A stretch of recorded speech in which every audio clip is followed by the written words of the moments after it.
Hello, everyone. Welcome. Afternoon. Thank you very much for joining us this afternoon. For those of you who don't know me, my name is Toshi Kawaguchi, and I'm the Acting Director of Study New South Wales. We have brought everyone together this afternoon to talk a little bit more about some of the support that the New South Wales government is offering for international students, and to share some insights based on the latest international student sentiment survey that has been shared with our international students. So I have a bit of a slide pack that I will walk everyone through today. And before throwing to my colleagues at Edified to tell us a little bit more about the results of the latest student sentiment survey. Katie, I might get you to flick over to the next slide if that's all right. Thank you very much. And before I go any further, I would also like to acknowledge the traditional custodians of the various lands on which we work today, and all Aboriginal and Torres Strait Islander people participating in this meeting. I pay my respects to elders, past, present, and emerging, and recognise and celebrate the diversity of the peoples and of Aboriginal peoples and their ongoing cultures and connections to the lands and waters of New South Wales. So here we go, a little bit about what we're going to be covering today.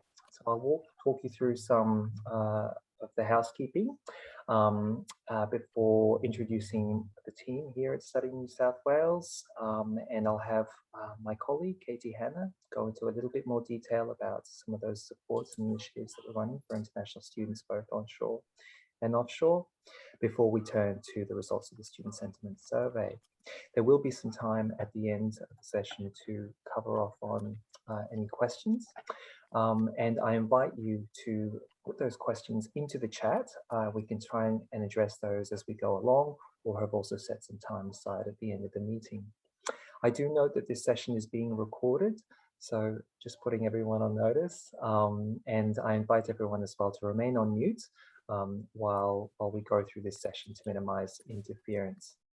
The slides for today, as well as the recording, will be circulated to all participants after this for you to peruse at your leisure. Next slide, thanks, Katie. So I did want to take this opportunity to introduce the broader members of the team here. We are a small but passionate group looking to support the international education sector, as well as our wonderful international students. All of us are available to be contacted, so if you do have any questions or queries, don't hesitate to reach out. We're keen to do everything we can to support the sector during this difficult time. Next slide, thanks. A little bit about Study New South Wales for those who don't know about us, and we hope that's a smaller and smaller number as we go forward. But Study New South Wales is part of the Investment New South Wales agency, which is an agency that's been set up as a bit of a central point for engaging with industry and external stakeholders on investment and trade matters. We at Study New South Wales have been set up in 2014 and have about 10 staff members currently on our books. We work under the guidance of the International Education Advisory Board, which comprises senior representatives from right across this very diverse sector. Our core functions are focused around improving the experience of international students, promoting, obviously, New South Wales education and research strengths, which is now more important than ever. We also seek to coordinate policy and advocacy for international education on behalf of the New South Wales governments and offer support to the New South Wales EdTech sector. Next slide, thanks. A bit of a snapshot of where we currently stand. We still have over 100,000 international students registered with New South Wales education providers and based in Australia. But we have seen over time that the number of student visa holders, unsurprisingly, who are stuck outside Australia continues to rise. And our programs are very much targeted at supporting both those students onshore who need our help more than ever, as well as that growing number of international students offshore who are very keen to come back. We note as well that no surprises if we look at things through the prism of our international student visa holders and source countries, that China does remain our most significant market, and nearly, I think it's about, it's a 90% or so of our student visa holders offshore are actually still based in China, which has been remarkably resilient during this period. Onshore, we still have significant numbers of students from South Asia as well as Southeast Asia. Next slide. It's opportune as well for me to take a moment to update this group on the return of international students.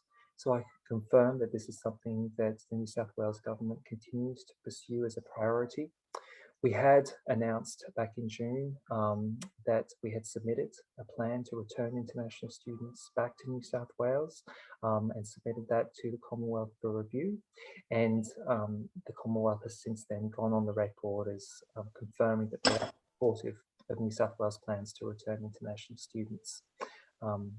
Now, unfortunately, the current situation has made that incredibly challenging, as I'm sure you understand. But I do want to confirm that this is something that Study New South Wales continues to focus on as a matter of priority.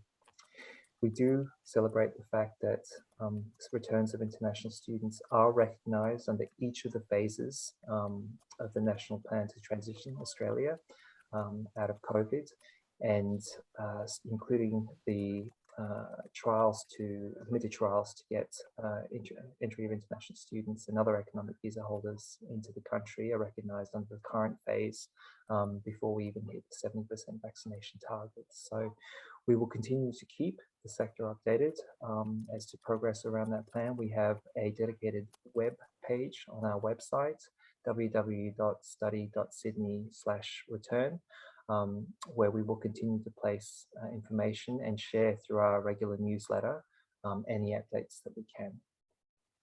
Thanks, Katie. So it's this point that I might hand over to my colleagues to cover off on some of these key initiatives which are in place at the moment to support our students, and we very much appreciate your help in circulating these with students across the sector. And then we'll of course hand over to Lyndall as well to talk a little bit more about that student survey. So Katie, thanks for that, and I'll now hand over to you. Thanks, Toshi. Just before I begin, can I just ask if everyone can see my slides? I can see there's a couple of comments of those who may not be able to see the slides. If that's the case, yes, we can, Katie. Okay, great. Thank you, Peter. If you can't see the slides, don't worry, we will circulate a copy of the session along with the recording this afternoon. So I apologise if you are having some issues there. Good afternoon, everyone. My name's Katie Hanna. I'm the Associate Director of Advocacy and Engagement at Study New South Wales. And it's a real pleasure to be here with you and it's great to see so many people online. I think we've got about 149, which is must be a record for us. So really great to have you all here. Over the next 10 minutes, I just wanted to run through the different support services and measures that are available to international students during this current Delta outbreak. And first of all, I just wanted to take a moment and pause and just thank you for all of your efforts over the past 18 months. I remember when the borders first closed, as I'm sure many of you do, back in 2020, and the impact that has had on the sector, and just acknowledge that it's been an amazing team effort from those who work in the sector, from education providers and agents, community groups. We've seen a broad spectrum of support services come online, and I feel like it's a real team effort and community response to make sure that our international students who study with our state make sure that they feel supported and acknowledge these services that exist. So last year we launched the COVID-19 Help Hub, and that has been a tremendous resource for our team. And I know the sector has been using it as well, and our many students, and just wanted to reinforce that this platform is still available and we're doing our best to keep it updated. So you'll see there different services that are listed under the boxes there on the screen. So we've got government and financial support, food assistance, accommodation and housing, mental health support, legal advice, and our new communication toolkit, which I'll talk about in a minute. We also have a great resource on the Service New South Wales website, which I hope maybe some of you are aware of. We have this assistance finder. So you can, regardless of whether you're an international student or a New South Wales resident, you can drop in in your demographics and kind of where you're located, and it will generate the different support measures that are available. So please feel free to circulate this hub with your students and just reinforce that is kind of one source of truth of the different support services that are out there. Now, this year we've seen some financial support come online from the Commonwealth Government, which has been fantastic. So there's 2 payments that international students and temporary visa holders can apply for this year. And the first one is the Pandemic Leave Disaster Payment. So this is available if you have been asked to isolate by New South Wales Health. We also have the COVID-19 Disaster Payment that's available for those who live in New South Wales, and particularly in Sydney during this outbreak. Now, I just wanted to reinforce that the process for international students to access these payments is best done over the phone through Services Australia. So we appreciate that there has been some confusion, I think, with international students trying to access and create a Services Australia account. So it's best if they phone Services Australia and go through the process of waiting perhaps on hold and actually speaking with one of the team on at Services Australia. And we have seen some of these payments being flown through to international students, which has been great. We also have the New South Wales Extreme Hardship Payment, which has come online in the last month. So this is a New South Wales government funded program where temporary visa holders can access up to $400 as a first payment. And I believe that there is an option for a second payment as well. So really encourage your students who are facing hardship and perhaps having some difficulties there to access that payment through the Red Cross. And there is the COVID-19 Test and Isolate payment as well. So again, if you've been asked to isolate by New South Wales Health, this is a New South Wales government financial measure that's there to support anyone across New South Wales who has been asked to get tested and isolate. Now, some of you may remember in 2020, we launched our food hamper partnership with the amazing team at Food Bank, New South Wales and ACT. And over the past 12 months, we've distributed 50,000 food hampers to international students across New South Wales. We did start out with a collection model on campus with around 20 education and charity partners. And when lockdown hit in July, we were able to quickly move this support measure from a collection service to actually a home delivery model.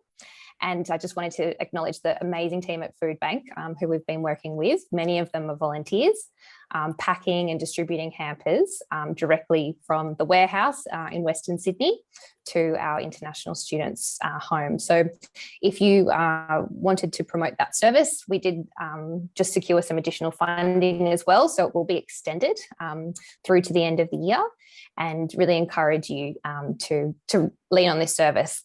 There's also some additional funding that's been allocated to Oz Harvest.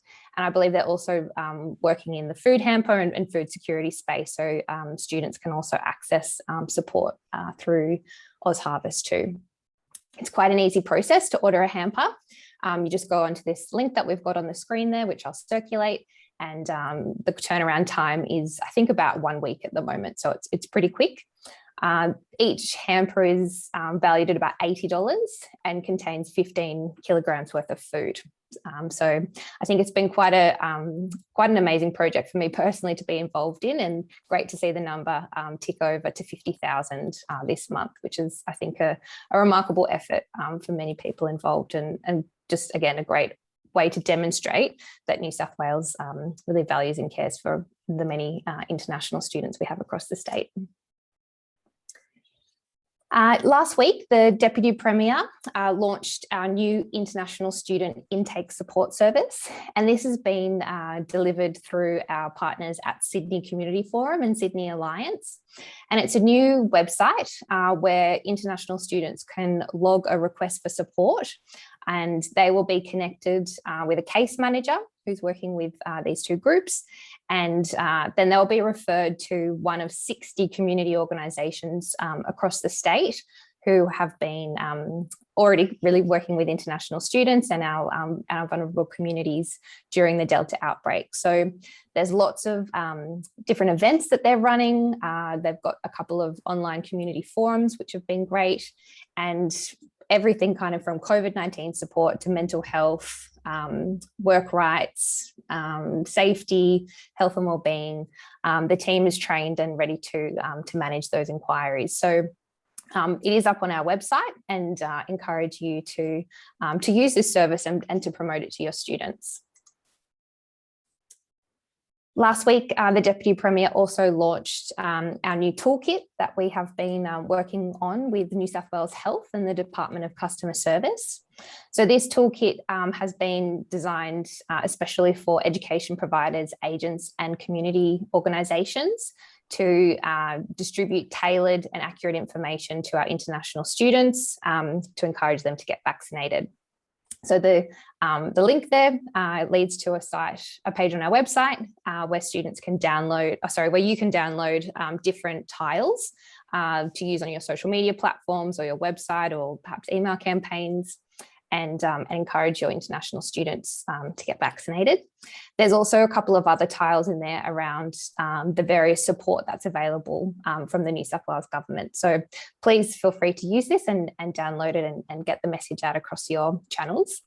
You may have seen this new campaign that was launched by the New South Wales government this month as well. There's also videos and more social media tiles that you can share across your networks. Now, we know our international students, continue to face significant challenges in the mental health and wellbeing space, and I know many of you are working very hard to support and provide that community to those students. Just wanted to run through 4 resources, and hopefully you're aware of some of them. On the New South Wales Government COVID-19 website, there is a list of services that have been funded by the New South Wales Government, including Lifeline and Beyond Blue. And you can share those, of course, with your students. The Australian government also has a fantastic website called Head to Health, and it's filled with lots of different digital resources that you can, again, share across your channels and encourage students to access support. Last year, the City of Sydney funded a fantastic organisation called Radiant to produce an international student health and wellbeing toolkit. And that's available to download and just, again, connects them with the different support measures that are available in this space. And this month, we've also been hosting our Wellbeing at Home program. And we've partnered with Sydney FC and Hockey New South Wales and Aussie to deliver some free webinars for international students and those who work in the sector as well. We've delivered 3 of them already this month, but we do have one of them one left being hosted on Thursday. And we actually have some hockey roos that have just returned from Tokyo. And we wanted just to leverage their insights about resilience and courage and try to tie in those lessons that they've learnt with our international students. So please encourage your international students to register for this event, which is on Thursday. We also have a copy of the recordings available online as well. Last year, we partnered with New South Wales Health to launch the International Student Health Hub. And this is a fantastic resource that has been up for probably about 12 months now. But I just wanted to reinforce this resource measure and really encourage you to leverage it. It's got lots of information there around accessing the health system in New South Wales, things from STIs and HPI and pregnancy information as well. So please use this resource and promote it to your students. And for the past 6 or 7 years, Study New South Wales has funded the International Student Legal Service, New South Wales, down at the Redfern Legal Centre. So our funding will continue this year, and we've got a few solicitors down there who are providing really important support for international students, particularly during these hard times if they're having difficulties navigating, anything to do with their issues, perhaps to do with their lease or accommodation or student visa. The team's down there and ready to support them. So they are doing phone appointments or Zoom calls at the moment. And again, encourage you to promote that one to your students. Hopefully, some of you would have seen our new digital platform called My Legal Mate, which is available for all international students across New South Wales. And it's a free and confidential platform that is multilingual and will be available through to the end of the year. So it's a platform that students can access, and then they punch in their kind of inquiry, and it provides tailored multilingual support. It's safe and it's free, and it's just another resource that we can all lean on and be encouraging our students to access, particularly during this difficult time. And it's got, some amazing resources and messages in there. Okay, I might pause there and hand over to our speaker for today, Lyndall Jacker from Edified Education.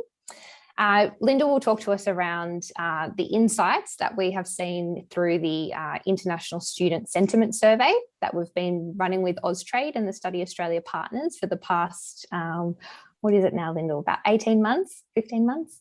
18 months, yep. Something like that. All right, I'll hand over to you, Lyndall, and then we'll have some time for Q&A following Lyndall's update. Thanks, Lyndall. Thanks, Katie, and hello, everybody. I think just go straight on to the next slide. That would be great, Katie, because there's quite a bit of information on there. And firstly, to those of you who haven't been part of these webinars, because we've done two before, this is, today we're just really, previously the last two, I suppose I wanted to say, is that we focus specifically on the results. And this time, because the last survey was done in March this year, and as we all know, a lot has changed since then. So it's more just looking back over these 18 months of how our students are feeling, where are they sourcing their information, and thinking about, well, what are we going to be seeing coming through the current survey that's in field at the moment.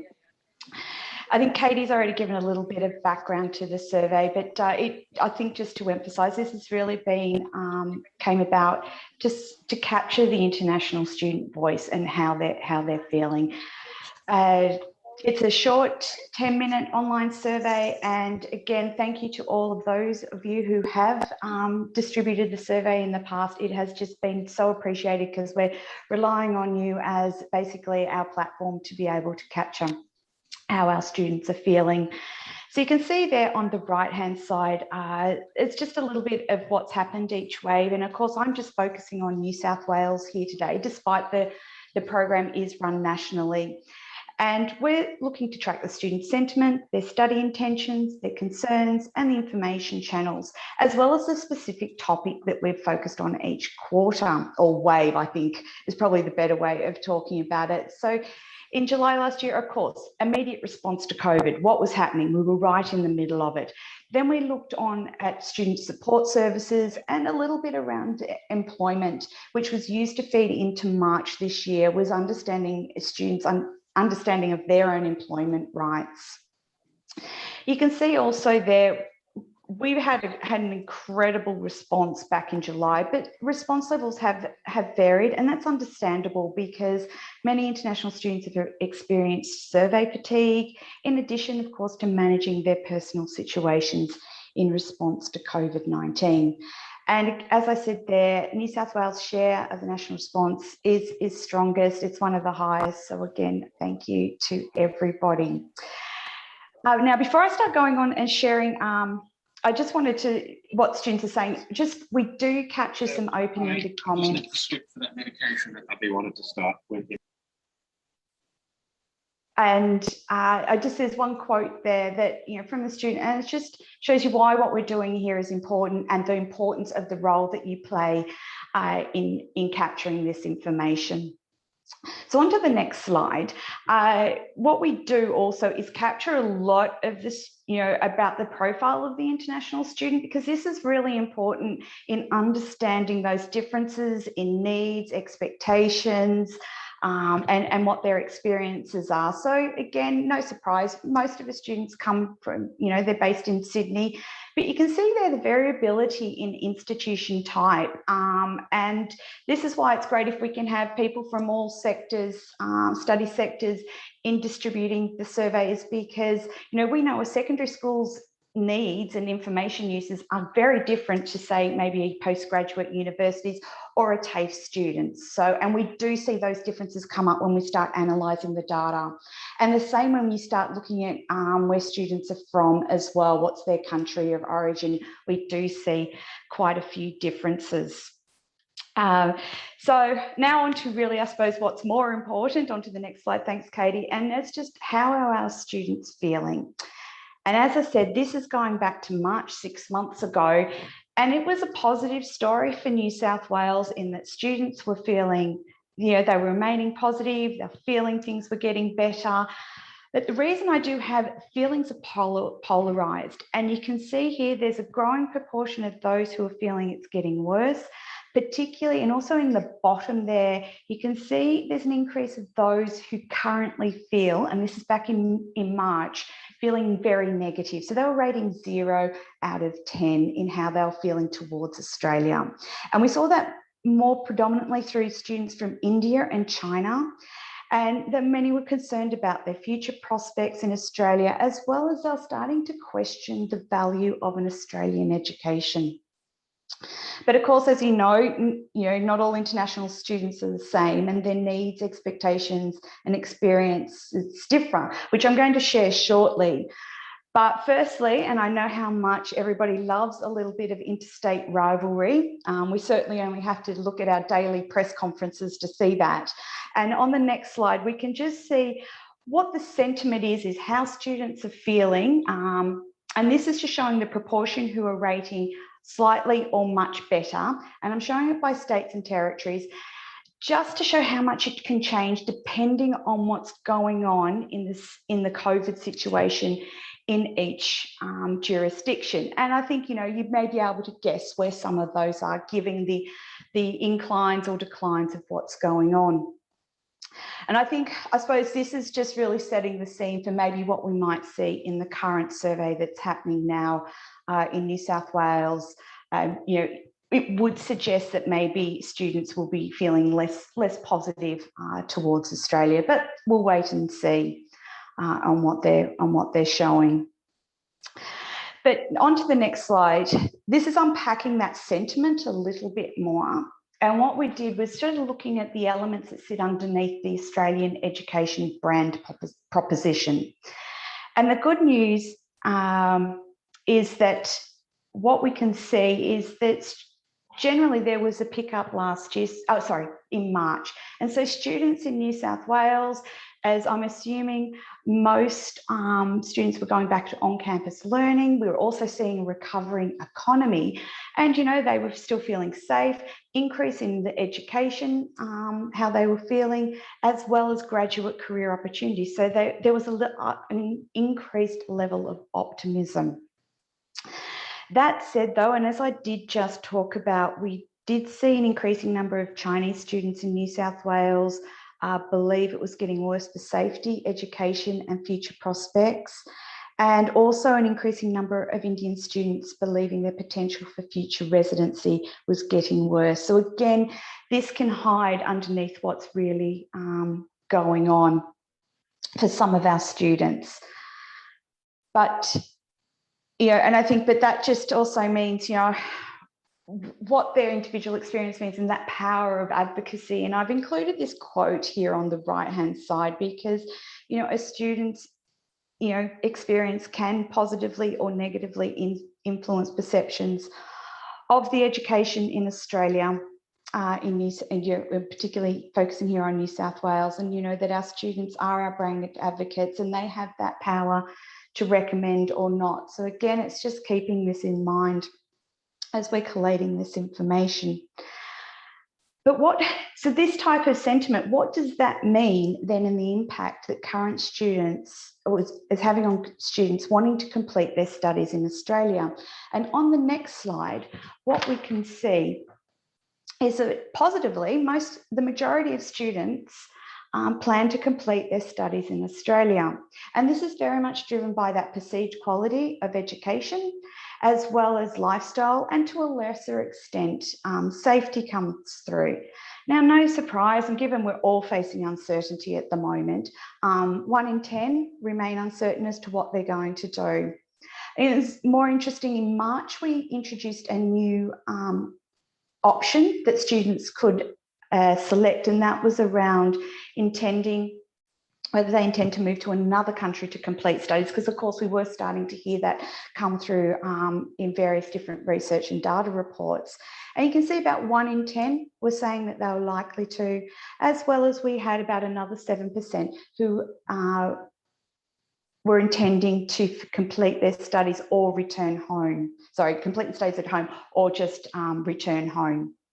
Now, the main reasons that came through from that was they're not feeling welcome in Australia, then their online studying experience has been poor, and some have felt they had a lack of support from education providers.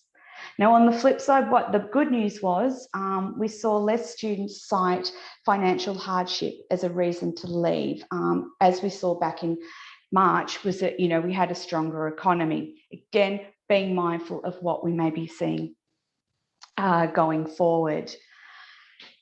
Now, I want to go back to what students are most concerned about, and on to the next slide. Thanks, Katie. And we're seeing here sort of, I suppose, a time series of how their concerns have shifted, changed, particularly if they have adapted to the COVID-19 situation. You can see COVID's dropped down, as well as changes to education, delivery, and also accommodation issues. We do see, you know, that broader impact, though, of COVID having that negative consequences with many students still struggling to find a job, meeting the increasing financial commitments, as well as, you know, trying to support themselves and their families, whether they are here in Australia or in New South Wales or back home in their home country. I think one of the other things too, of course, we do see managing finances, employment issues still comes through very highly. Future employment or career is still a key issue for a number of students. However, I think, and I've highlighted this here, you can see with the squares on the page, it's around the mental well-being of our students.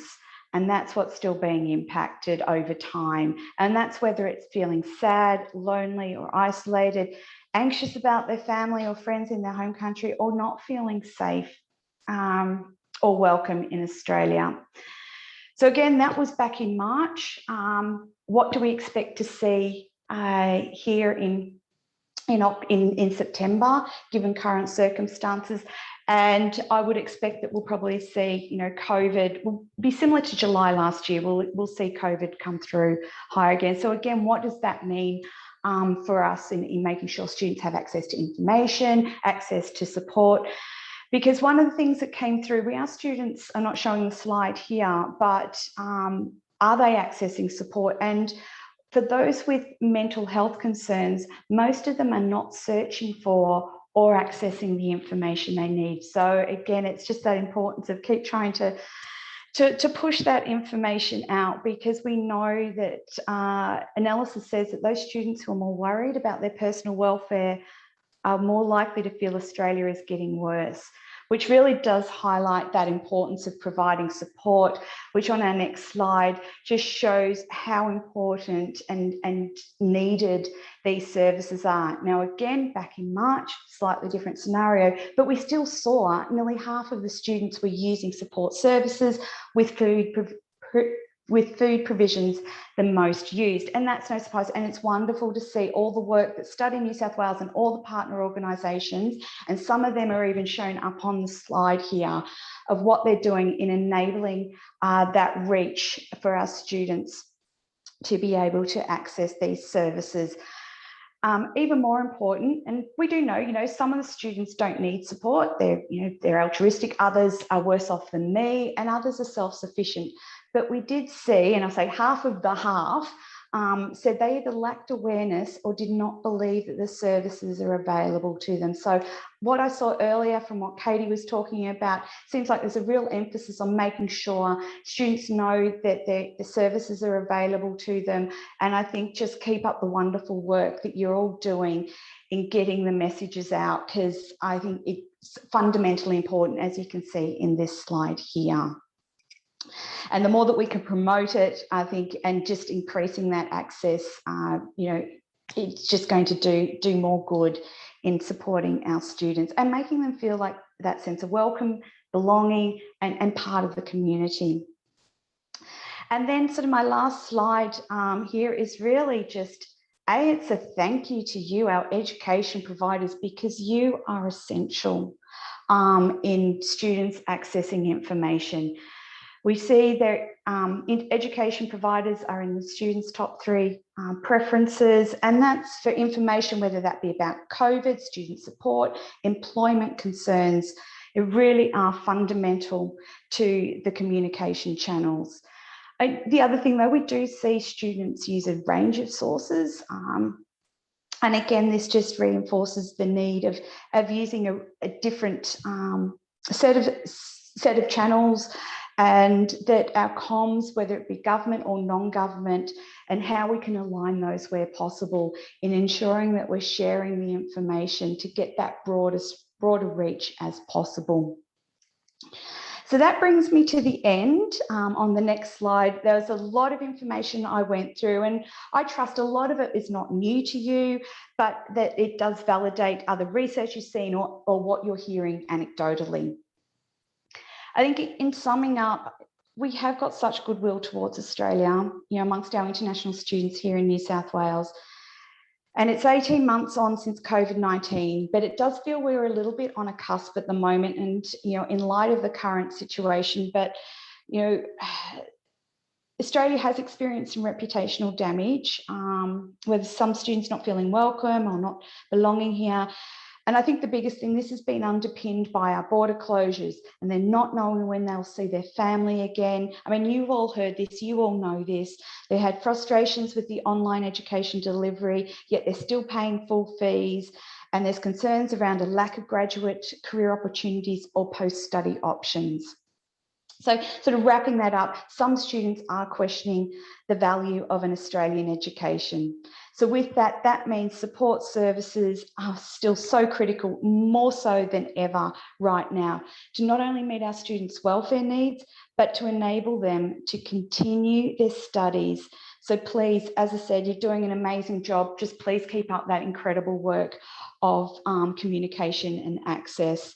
And I think just on that, it's continuing the engagement with our international students about their needs, acknowledging their personal value, and that we're supporting them in their success. So that sort of brings me to the end, and it's more about, I suppose, the now. And as Katie said, we'll have questions at the end, more than welcome to talk through more. But the current survey, which is out at the moment, the key topic of focus this time is around future intentions. So we're looking both at the short and long term intentions of what they've got, what's their visa preferences, have their intentions changed since COVID-19, and what may be those perceived barriers or the actions they've taken to achieve those intentions that they've got. And again, and Katie will reinforce this also, is just your support in distributing and promoting the survey is always greatly appreciated. So thank you very much. Back over to you, Katie. Thank you so much, Lyndall. That's wonderful.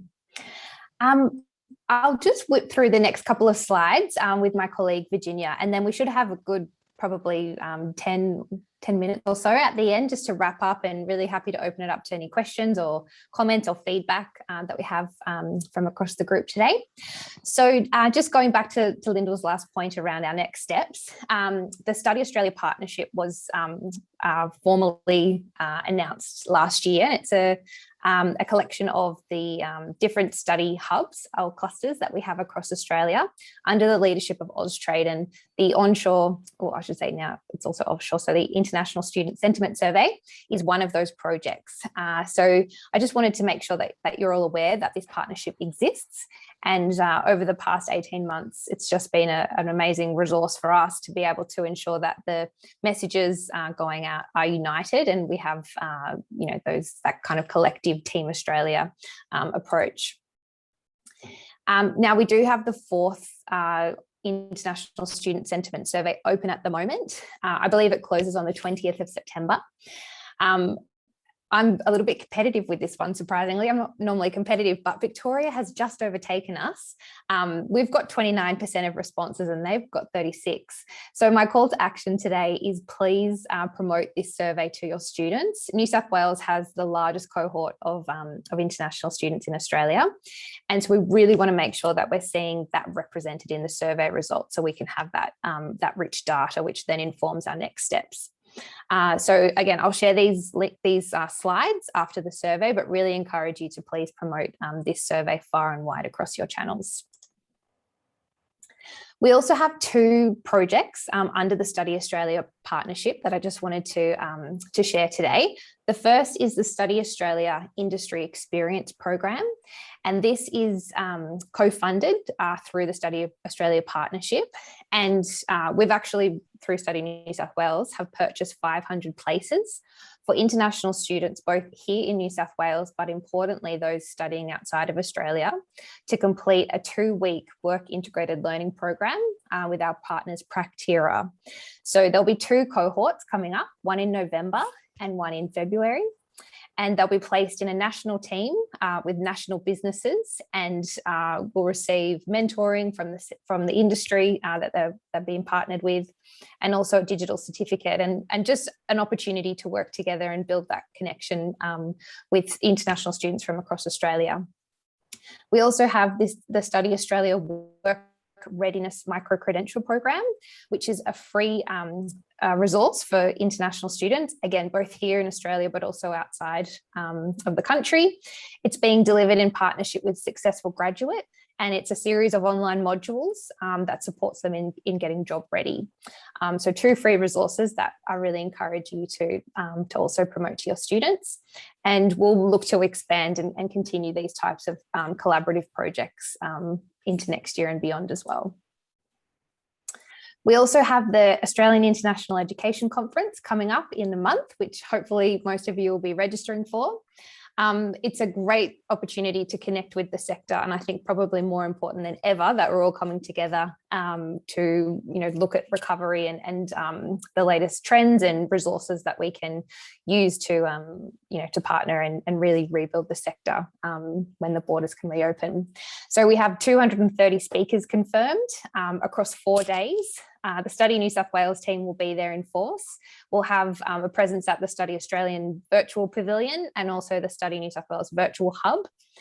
We'll be having meet and greet sessions as well, and involved in different presentations and meetings. So really encourage you to register if you haven't already, and join us in the first week of October.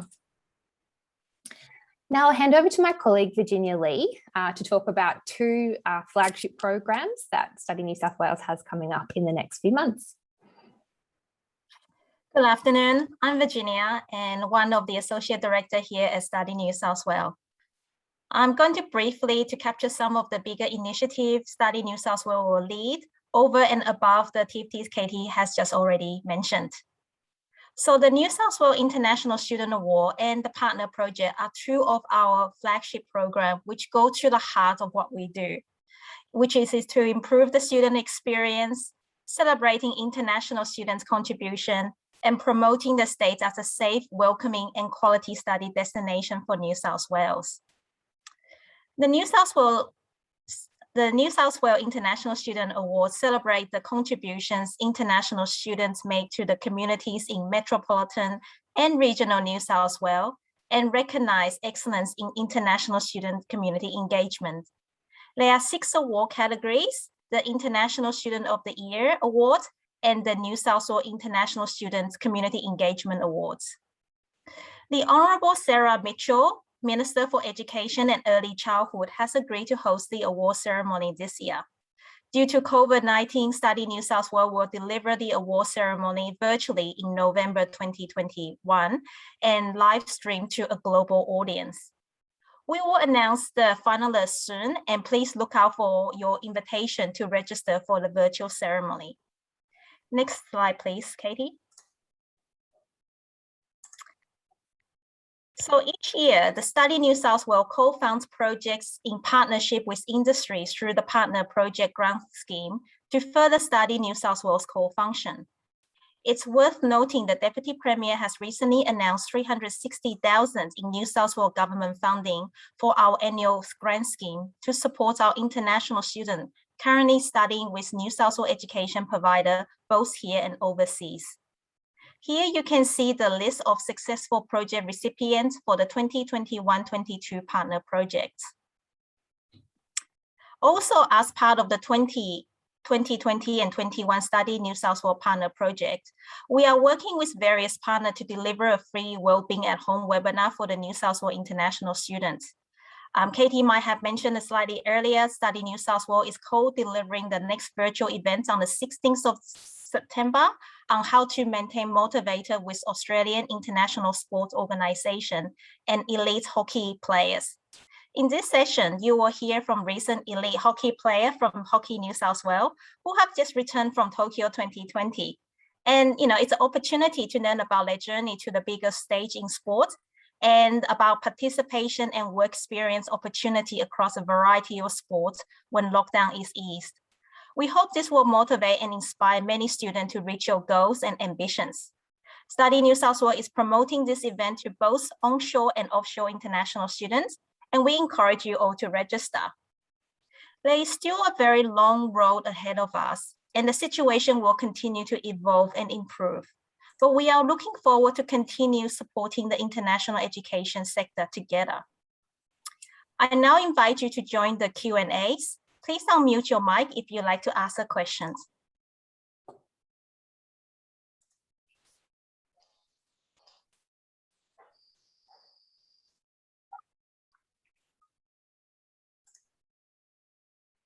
Any questions? We might have covered it all. I can see a question from Diane in the chat. So is the Study Australia Industry Experience Program open to all students on and offshore? Yes. The answer is yes. I think so Katie, sorry, go ahead. Yeah, I was just going to say, just send us an email perhaps afterwards and we'll connect you with the program coordinator, Praktira. Sorry, Lyndall. No, I was going to say, I think there's a question from John as well that asked about residency in the survey. So we haven't explored that specifically, John, but you're right that it can be a factor for some, and we're actually looking to capture that this time around under their future intentions. Thanks, Lyndall. Were there any other questions or comments, feedback?